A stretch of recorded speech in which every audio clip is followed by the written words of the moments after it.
Hey Amarillo, I'm Jason Boyett, and you're listening to Hey Amarillo, the interview podcast featuring some of the most interesting people and stories of Amarillo, Texas. This week's episode is sponsored by SKP Creative, and the team there asked me to talk about the Amarillo Tribune. If you haven't heard, the Tribune is a new local journalism project, and I happen to be a founding board member. The Amarillo Tribune is Amarillo's first community-supported, nonprofit, digital-only news organization. It's free public service journalism about Amarillo in this area. My friend Jackie Kingston is the CEO and executive editor, and she's built up a really strong news team for this daily publication. They're providing local coverage about issues we care about.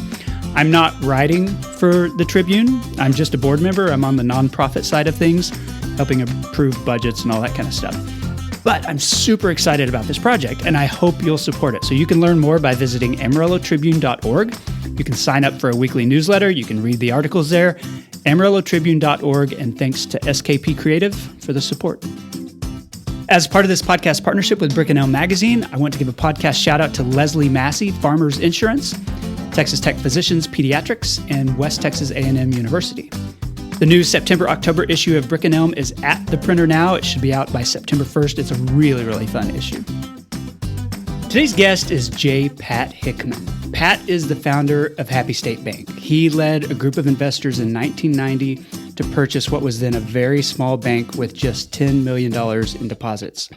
He then served for 32 years as the chairman, president, and CEO of Happy State before selling it in 2022 when it had grown to be one of the largest banks in the state. I definitely wanted to hear that origin story, but also about some of the things Pat has been involved with since his retirement. And that includes going back to Texas Tech University to take classes, undergraduate classes, so he could finish his bachelor's degree as a successful and retired banker. I think that's really cool. Here's Pat Hickman.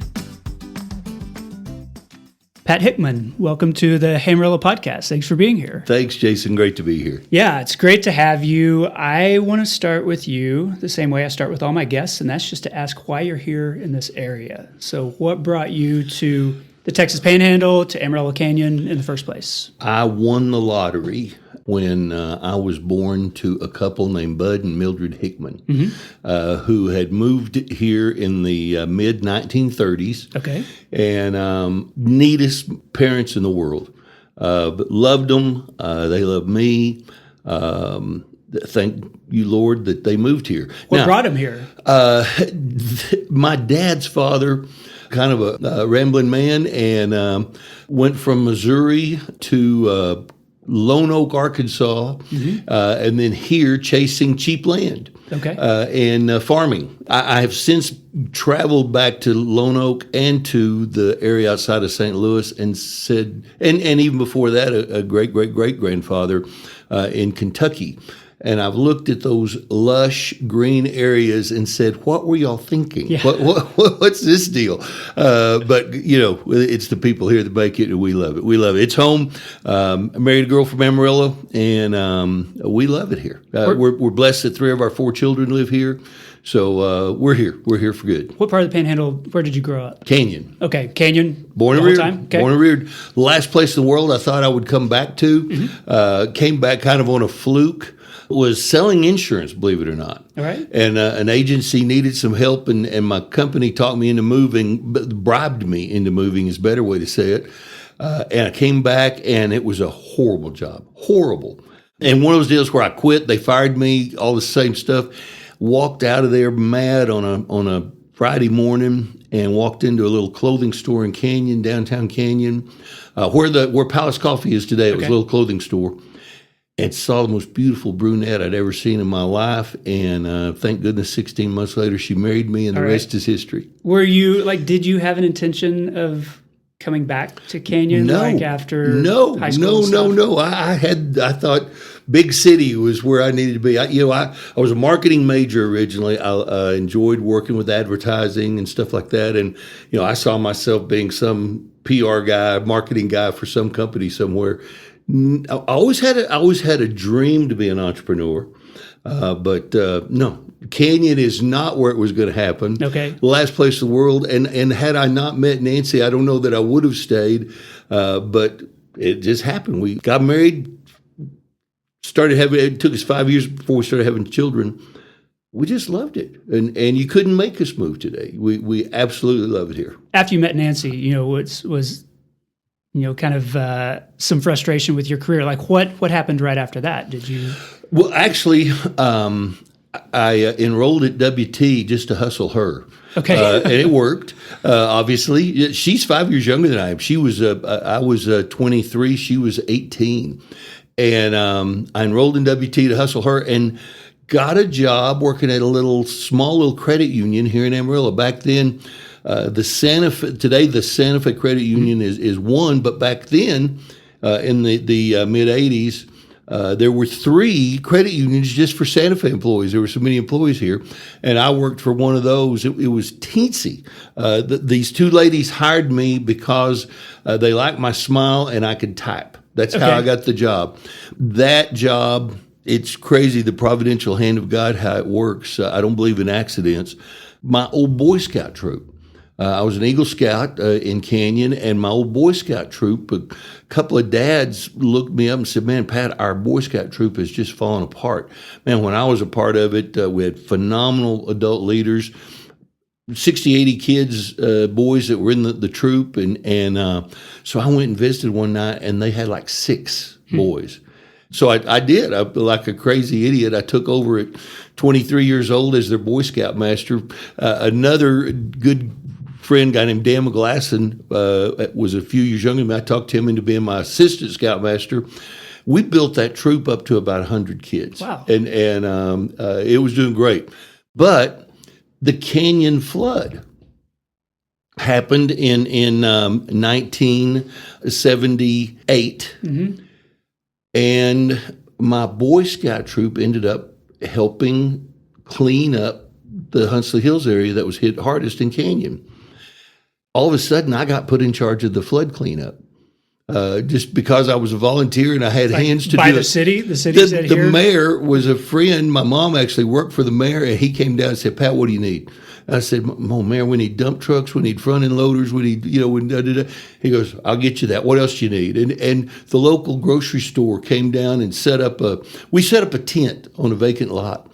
And we're just cooking food over an open fire. Mm-hmm. And a local grocery store, Taylor & Sons grocery store, sent a refrigerator truck down to provide food free for everybody who needed it. Long and short, I'm getting way ahead of myself. The First National Bank in Canyon, which is now Wells Fargo, bought them several years later, they needed a marketing director. And there were 2 guys that owned the bank, Don Max Vars, who's still a friend, and David West, who's gone on to be with the Lord. But the 2 of them, David's home was in the flood. And because he saw me leading my Boy Scout troop, mm-hmm. with Don Max's suggestion, they hired me to be their marketing director. And that's how I got into banking. Loved it. Did you know you had like a leadership capability before that? I mean, was that something that was natural for you? I took leadership courses as a Boy Scout leader, as a Boy Scout, as a young kid. Yeah, leadership was one of those things that I loved. It came naturally, and a talent that the good Lord blessed me with. Anyway, that's how I fell into banking. Okay, and never thought it was a career. And then when I was about 35, one day I came home. We had 3 kids, I guess, by then. And I told Nancy, I said, "I think this is my career. I think this is what I want to do. In fact, I want to run a bank someday."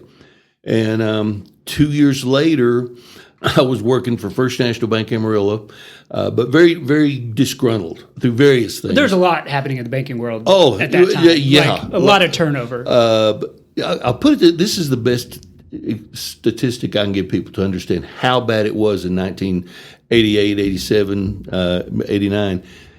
In 2008-9, the last financial crisis, mm-hmm. there were 156 banks that failed nationwide. In 1988 and 1989, 304 banks failed in Texas. Wow. So double what happened in 2008 in one state. Yeah. It was horrible. Real estate, oil and gas, everything fell apart. and I heard the bank in Happy, Texas was for sale. My net worth was a whopping $3,700. My wife was pregnant with our fourth child. And we were sitting around drinking a beer one day after work with Ross Glenn. Ross worked with me, and he knew how disgruntled I was. And born and reared in Canyon, I didn't know there was a bank in Happy. Mm-hmm. And I said, is there a bank down there? And he said, yeah, I kind of think there is. And we went and looked it up. Yeah, a little $10 million bank, 6 employees, teensy. There were 880 banks in Texas, and this was the 812th smallest bank. Okay, there were only 70 or so banks that For were. people that don't know, when you say a $10 million bank, like those are the assets under management, right? Yeah. Deposits. Yeah. Right. It sounds 10 million. Oh, no, that's teensy. Yeah. That's teensy. In one day, I heard the bank was for sale. In the morning, 2 of my very good customers came in, and I happened to be talking to them simultaneously, told them about it. They both said, Pat, if you're running it, we'll invest. And that afternoon, I was drinking coffee at the McDonald's in Canyon with the owner of the bank. Wow.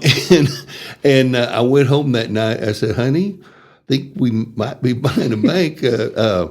I need to quit my job. We're going to have to sell the house. Well, because we're going to live off of our equity. And good news is that bank presidents of $10 million banks make about $20,000 a year less than what I'm making today. and she, I still tear up a little bit when I tell this. She looked at me. Here she's 6 months pregnant, 4th child, and she said, honey, you've always taken care of me. I trust you. Let's go. I want to talk about that decision because you knew that you liked banking. You were on the marketing side of banking. I know a lot of people that do marketing. I mean, that's my world. And people that do marketing for banks, like I'm trying to imagine any of them saying, I want to own and manage my own bank. I can't think of anybody who would say that because it's complicated. There's a lot of pressure. Like it's so different from marketing. Yeah. Oh, absolutely. Regulations, like all the details that feels different from, hey, let's make a nice ad to advertise our bank. I was egotistical, I think is the word, egotistical enough to say, I can lead it and I can find really good people that can do those things and can take care of me. I figured out real quickly that where money is made in banking, especially community banking, is on the loan side. And so I knew I've got to become a lender. I've got to get in and learn how to loan money, the things involved in that. And so started working toward that end and had, again, by the providential hand of God, a couple other jobs opened up, different banks where I got to go in and learn the basics of lending. I knew I had to hire a really good operations person. There were going to be those specialties that I needed. I needed good, strong lenders. And Ross came over with me not long after we got going. Gary Wells, and the whole city of Amarillo knows Gary. Gary and I had worked together at First National Amarillo, and he had ended up down in Dallas. Grew up in Dumas, and he called me and he said, man, Hick, I heard you have this little bank. We want to come back home. You need a loan officer? And Gary is a superstar. And I said, are you kidding? Yes, come on. Well, that was a golden hire. Gary and Ross were still with me when we sold the bank. Those things fell into place. And sure enough, I used to say this about myself when people would ask about my career. I would say, look, I think I'm a little better than average banker. I think I'm an okay lender. I know zero about operations, but I can hire that. But I'm a damn good people person. And I hire damn good people and get out of their way and let them run their departments. I'll guide, I'll direct, I can make sure that we're working cohesively as a team. And we did. And it was magic. Well, and being a people person, banking in the Texas Panhandle is driven by relationships. Like it's less about the economics or fees or rates. So much of it is just, this is my guy. He knows me. She knows me. We know how to work together. And that's what drives a lot of that. That's right. All those other things are important. You need to understand the basics, and it is a complicated business. There are so many balls that have to be juggled, especially with the regulations that we have today. But it really does come down to relationships. And I think the biggest one is don't ever forget it's other people's money. Yeah. OPM, as we called it, and treat every person like they have $1 million in your bank. Now, we'll discriminate. The more money you keep in the bank, the higher rate we pay you on your deposits, the lower rate we charge you on your loans. But we're not going to treat you any different. We're never going to forget it's your money. You trusted us with your money. We are going to treat you with the utmost respect and give you the over the top service. That was what we did. Tell me how it grew. So, because I know that's a struggle for a lot of businesses, even businesses that are successful, because you don't want to outgrow the personality, the character, that brings people to your tiny little bank in Happy, Texas. Yeah. And so, by the time it sold, it was not just in Happy, Texas. It was all over the Panhandle, a lot of parts of the state, right? Well, I told you a while ago we were the 812th in the state. When we sold it, we were the 17th in the state. We passed those other 800 banks over the next 30 years. And as I love to tell my buddies down in Houston and Dallas, we did most of that up here where cows outnumber people 300,000 to 1. We didn't do it on I-35. I mean, because I grew up in Canyon. And when we bought the bank, our first move was to open a branch in Canyon. Our first day, we opened 198 new accounts. We bought a $10 million bank. In 1 month, we were a $17 million bank. In 4 months, we were a $30 million bank. So we just exploded. Why was that? Was there a pent-up demand in Canyon? Like, what do you attribute that to? I think there were 2 banks in town at that time, and they were both larger conglomerate type banks that just weren't taking care of the folks. Okay. And my reputation, and Ross's reputation, my directors. I'm going to tell you, I had 11 local directors that were all extremely well respected, and I know that had a huge impact on it as well. We opened our first branch in Amarillo, if I remember right, about 95 or 6. We built our first building in Canyon in 95. We took off rapidly. It took us 9 years to hit 100 million, which that's a huge milestone in banking. Just a few years later, we hit $1 billion. I mean, we started buying some banks, but 70% of our growth was organic. We bought quite a few, but 70% of our business was people choosing to bank with us, coming to us saying, I want to move my business to you. I hired great people. I hired the best people in the world. Sad part is many of them have scattered now to other banks here in town, and which is good for them. And I've had several former competitors say, "Man, Pat, the folks you hired, wow, your team, wow, they were stellar." Growing like that, was it hard to maintain the values that you wanted Happy to have? I mean, that's always something you have to balance out with growth. Can you grow without losing what drew people to you in the first place? We did. We were named 4 years in a row one of the best top 100 businesses in Texas 4 years in a row by Texas Monthly. Then the American Banker started saying, how about we're going to have the top 100 places to work, banks to work in the country. We were named to that list 8 years in a row. The last 12 years that I ran the bank, we received those accolades. And Forbes magazine, Forbes did a national survey. We had no idea. We didn't apply for it. It just we were named the 3rd best bank in Texas in 2019 by Forbes. I mean, it doesn't get better than that. My son-in-law, my wife and I were out of town, and my son-in-law called me about midnight, and he said, "Did you know Forbes just rated the bank the 3rd best bank in Texas?" I went, "What? Are you kidding?" No. Anyway, he sent me the stuff. But it was those values. A book was written about us. Sam Silverstein wrote a great book called "Non-Negotiable: The Values of Happy Bank." We didn't have a meeting that we didn't go over one of our values and talk about it. It was a constant push.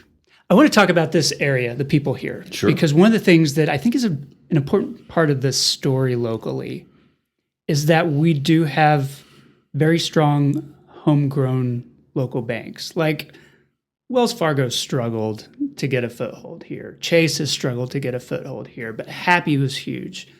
A&B is huge. First Bank Southwest is very successful. Those are local, community-focused banks. First United. Why is that a thing here in the Texas Panhandle? I think we share values. One, work ethic. Talk to any employer. National employers love hiring kids that graduate from West Texas A&M and Texas Tech. South Plains or Wayland, any of these colleges around here, the work ethic, I think a lot of it comes even from the still rural nature. Yeah. Trust, very much a piece of rural America. Trust and character is integrity. If we ever heard that one of our employees was talking about a customer's business outside of the bank, there was not a warning. You were fired. Wow. Okay. And everyone knew that. If they'll talk about their business outside of the bank, they'll talk about your business outside of the bank. I'll never forget one time years ago in the mid '80s. There were a lot of tax advantages to cattle feeding. And the First National Amarillo, their customer list looked like the who's who of Nashville. Willie Nelson banked at First Amarillo with a cattle loan, and I got to be his loan officer. Had his financial statement. One day I was walking through the credit department. I looked over, and a bunch of credit ants were over there. Oh, wow, look at this, look at this. And I walked over and said, what are y'all doing? And they said, oh, here's Willie's financial statement. And I said, guys, you ought to, every one of you, be fired unless you're supposed to be looking for that, unless you have a reason to be looking at that. You do not. The next time you're sitting in a bar and Blue Eyes Crying in the Rain comes on the radio, you're going to want to say, do you know how much money Willie makes? Yeah. He deserves the same protection as any other customer that we have. So I think those values, that's Texas Panhandle. How did you know it was time to sell? I didn't. I hated it. I didn't want to. My board, it was a board-driven decision. I went along with it. Upon my exit, there were some changes. Yeah. It was a rocky transition, at least from my perspective, and that's from outside the situation. It was messy, I think is a word that you can use. But I did not want to sell, but I also didn't want to get back in. Okay. Had they asked, I would have, but they didn't ask. Nor do I think they wanted to ask. There was just some lost dynamics in there. But no, it was tough. And I think we found a great bank. Had Centennial Home Bank shares not come along, I'm not sure we would have sold to anyone. They are a different bank. Their emphasis is on running a really rock solid bank, and I'm telling you, it is one of the most solid. I'm still on their board. I went on their board. I go to Conway, Arkansas, four times a year to be at their board meetings. They're a rock solid bank, and as far as that goes, we picked a great team to come behind us. But personally, that's a hard transition. Because that was your identity for what? 32 years. Yeah, 32 years. My family's identity in a lot of ways. I think it was hard on the family, but the relationships that I have with every one of those employees, stockholders, the stock of the company is doing great right now. And I'm getting phone calls from stockholders going, Pat, you're still taking great care of us. That's the best investment I ever made. That's her. But those friends I made, I'm going to see those friends for eternity. Mm-hmm. Happy won't be going to heaven with me. Can't take it with you. Right? Yeah. It ended, and that's okay. Yeah. That's okay. I can't tell you how many employees have said, Pat, those memories will last with us all forever. We love that time. We love the bank. Talk to me about retirement. Some people are ready for retirement. Some people embrace it. Some people are not good at it. What's it been like for you? Mixed. That one crazy part that added to the sale of the bank is little did we realize, I turned the bank over in May of 2020. Mm-hmm. Think about it. 3 weeks later, the new CEO says, we've got to close our doors because of COVID. I mean, it just, the whole world turned upside down. Was that providential? Absolutely. It really kind of helped my transition. Everybody was at home anyway. Yeah. So I was at home. I needed something to do. 8 years ago, I was put on the Texas Tech Foundation board. And 4 years ago, I was at a dinner one night with the president of the university. They happened to seat he and I at the same table. And he said, Pat, did I hear correctly that you never graduated from college? And I said, yes, sir, that's true. I'm kind of embarrassed about it. It's only thing in my life I started that I didn't finish. And he said, well, we want to give you an honorary degree. And I said, well, that's very kind, but no, sir, I'm not interested. I have no desire to get an honorary degree, but I would like to earn one. And he kind of leaned back and said, really? And I said, yes, sir, I really would. He said, I'll have somebody call you Monday. And sure enough, they did. I said, I don't care what the degree is in. I don't care basket weaving. Give me the shortest route to get out of here. And I obviously would like to do most of it, if not all of it, remotely via the internet. And they had a degree program that was just a year old called Applied Personal Finance. Okay. And so it worked out just beautifully. And just a couple of 3 months ago, mid-May, I walked. Yeah. Texas Tech was very, very kind to us. The Health Science Center let us have their suite. All 18 of my grandbabies, all 4 of my children and their spouses, my bride, of course, they gave us a suite for all 27 of my family members to be there. Dr. Skuvenik, during the ceremony, had me stand up and said some very nice words and, complimented me and got a round of applause, all that stuff. I mean, and believe it or not, in my major, I was named the outstanding senior in my major. Of course, when I received the award, I said, I really kind of bring a double meaning to the word senior. They were taking it very literally. Yes. How many hours did you still have to make up? 41. Okay. Which was so about 3 semesters or so. 3 normal semesters. Right. I'm doing 6 hours per session. It was, I thought I only liked like 17. I didn't know that over the years, a lot of those courses I took are now obsolete, and therefore they don't transfer. They don't. Well, so gosh, it was more than double what I thought. But I'm really glad I did that. And the thing I'm concentrating on now is I am trying to write a book. Okay. The name of it goes along with what I've said about the providential hand of God. The name of the book is "It Ain't an Accident," and it just as you sit down and reflect, it's amazing the doors that God opened in my life and allowed me to walk through. I want to know why it was important to you to finish your degree, because you didn't need it. Your career had been successful already. Nobody was going to interview you and ask where you graduated for college. Or if you had the piece of paper.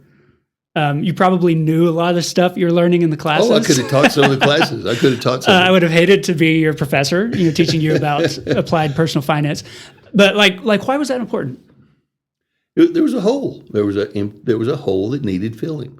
You heard me say the only thing in my life I started that I didn't finish. Yeah. When I was 7 years old and came home and said I want to be a Boy Scout.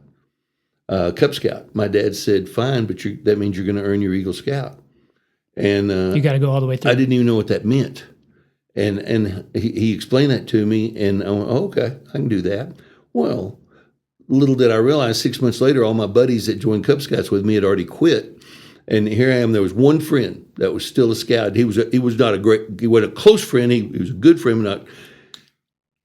My mom buried her boot in my rear about 50 times saying, get in there and work on that merit badge. And I got my Eagle Scout. It was just one of those things I did. So I had this hole that needed filling. So I want to wrap up this section just by asking you have been in a position to be an entrepreneur, to manage a very successful bank, to work on a daily basis with local people. in ways that they're far beyond the ways that I interact with local people. I mean, those banking relationships are deep. And I wonder, like, what you can tell me, what you've learned about the people here. Because I know, like that's one of the probably reasons that it was a little bit tricky to sell Happy, is that a bank in Arkansas doesn't necessarily know the area. You don't know, are they going to deal with people the same way that we deal with people? Will they know the Panhandle vibe and be able to work with that? Like, those are the uncertainties of selling. And so, like, what have you learned about the people that live here, the people that work here?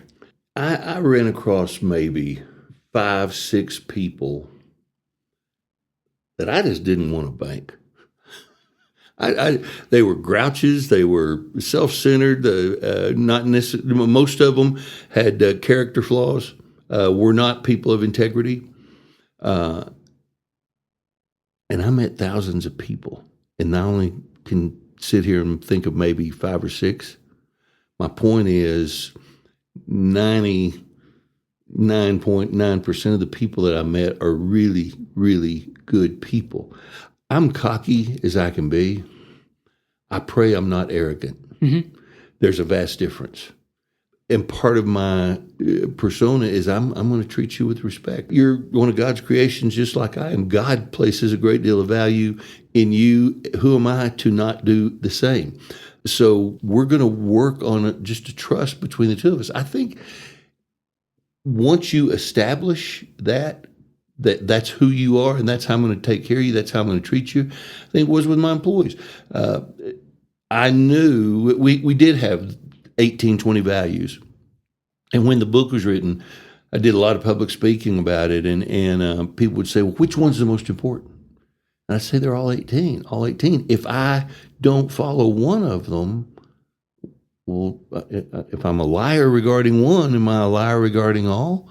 One of my favorite stories, if I may, is one of the first values we came up with is we will never turn an employee down for a day off if it's a family event. And I mean, we really push that. Family comes first every time. And I don't know, 12, 15 years into it, one day a teller calls me. She said, Mr. Hickman, you lied to us. My husband's granddad is turning 85 in a few weeks. They live in Kansas. We're going to have a giant party. We need to take off on Friday to be able to get there on Saturday. You can't fly into where we're wanting to go. I asked for the day off, and my boss told me no. So I get on the phone. I called the head teller. I said, what are you doing here? And she said, Pat, we're a small branch. I've already given 2 tellers that day off. And by this time, we had maybe 250 employees. But when we sold the bank, we're pretty close to 1,000. But we had probably 250 employees. And I said, you're telling me with 250 people, you can't find someone? I'll come work the window.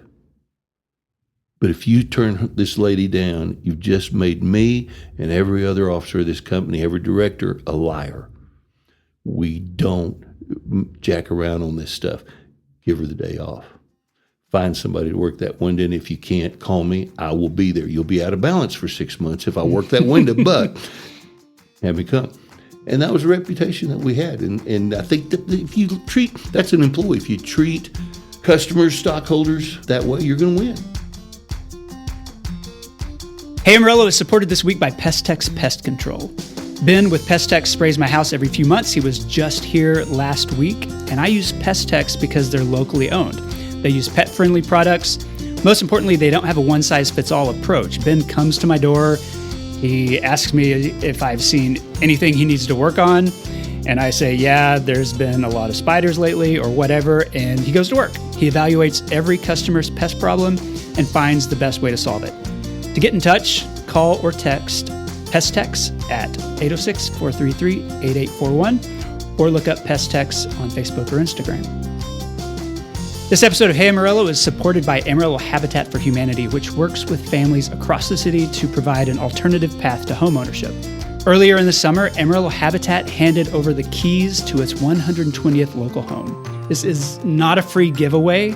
It's a process, and it includes financial stability courses, volunteer construction, sweat equity from the families involved, reasonable down payments, and no interest loans. Strong and stable homes help build strong and stable communities. And there are a lot of great nonprofits in Amarillo, but Habitat's the only one that focuses on affordable home ownership. It helps people help themselves, and that's why I love this organization. You can learn more at AmarilloHabitat.org, and thanks to Amarillo Habitat for Humanity for sponsoring the podcast. Okay, I'm back with Pat Hickman. Pat, this is part of the show I call 8 Straight. 8 Straight is sponsored every week by Panhandle Plains Historical Museum in Canyon. I should probably say both of us are on the board of trustees. So it's, you know this, it's the largest history museum in Texas, and its Pioneer Town collection includes a bank as it would have looked like in the late 1800s or early 1900s, with a floor inspired by the tile floor of Canyon's First National Bank around 1908. So you can see that. You can actually step into that bank at Pioneer Town and learn more at panhandleplains.org. The fixtures actually came out of the bank in Panhandle. Really? Panhandle? Yes, and if you look, there is carved into the front of each of those teller windows is a pan with a giant long handle on it. Okay. So that's I need to look at that more closely then. Yeah. All right. First question, when you think of Amarillo Canyon 10 years from now, what do you hope for? Water. Mm-hmm. Worried about water.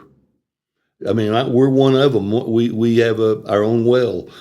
We have 3 acres just north of Canyon where we live, and gosh, there's a lot of wells being put in all the time. And I think our city leaders in both Canyon and Amarillo have done a great job of planning for the city's future in water.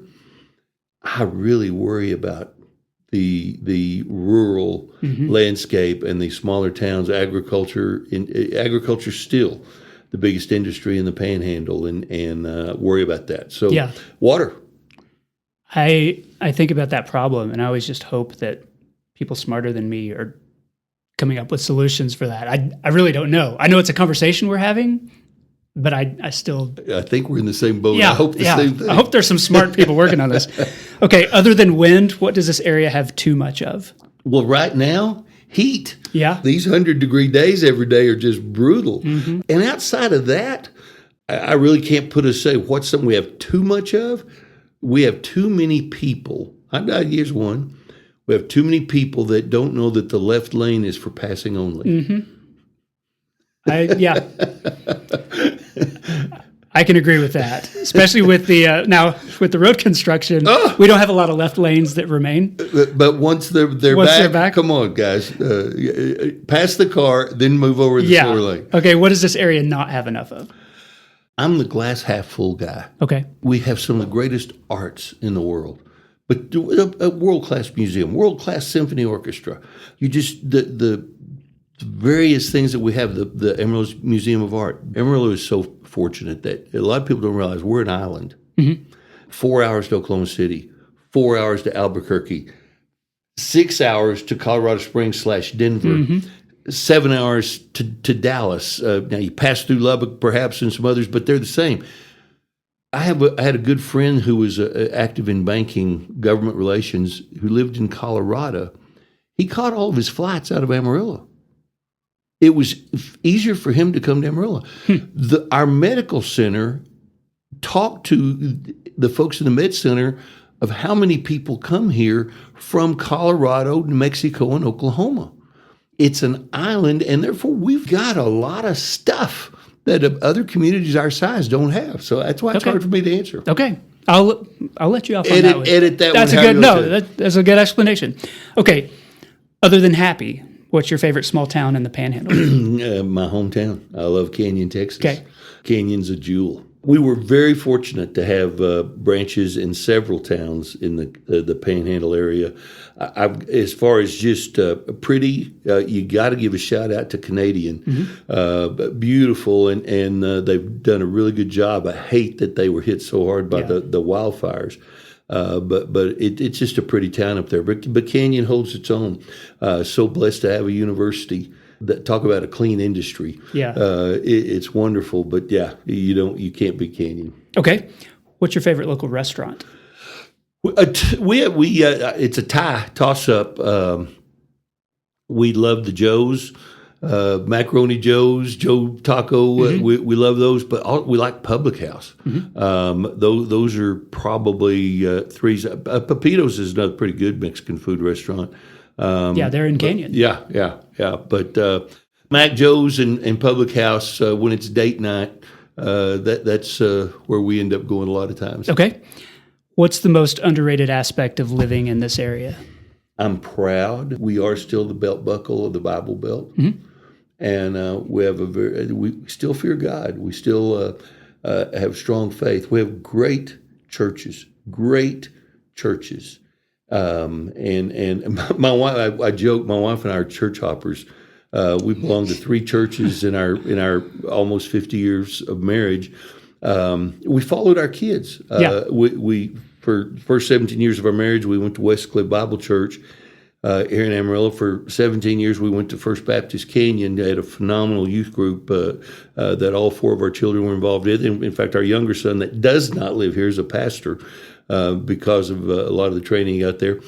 But then all my children live in Amarillo, and the one is a pastor, was a pastor at Hillside for a while. So now that's where our kids are. That's where we're going. Okay. But great churches in Amarillo, Texas. One of the jokes that people make a lot when I ask what we have too much of is that they talk about bank branches and churches and convenience stores. And so you're already advocating for 2 of those things, right? That's right. Being plentiful in Amarillo. So there's always different perspectives, right? That's right. What's your favorite local nonprofit? Hope Choice, the work that they do with crisis pregnancies is phenomenal. What Candy does there, and Faith City, helping the poor and the wanting and the needing and the homeless, etc. Both are just rock star organizations that not only do they provide the physical support, but the spiritual support as well. And we love those 2 organizations. The secular, I love the Panhandle Plains Museum, as we've already discussed. My wife and I have had season tickets to the Amarillo Symphony longer than we've been married. We actually got season tickets while we were dating. Okay. And still love that as well. All right, good. All right, last question. When was the last time you visited Paladura Canyon? A few months ago. My toy is a 2005 Cadillac XLR, which it's a convertible. They called it the Cadillac Corvette because it has the Corvette engine in it, a 2005 model. And I love to find a cool afternoon and say, honey, let's drive the dirt roads. Let's go down the canyon. Let's just tool around a little bit.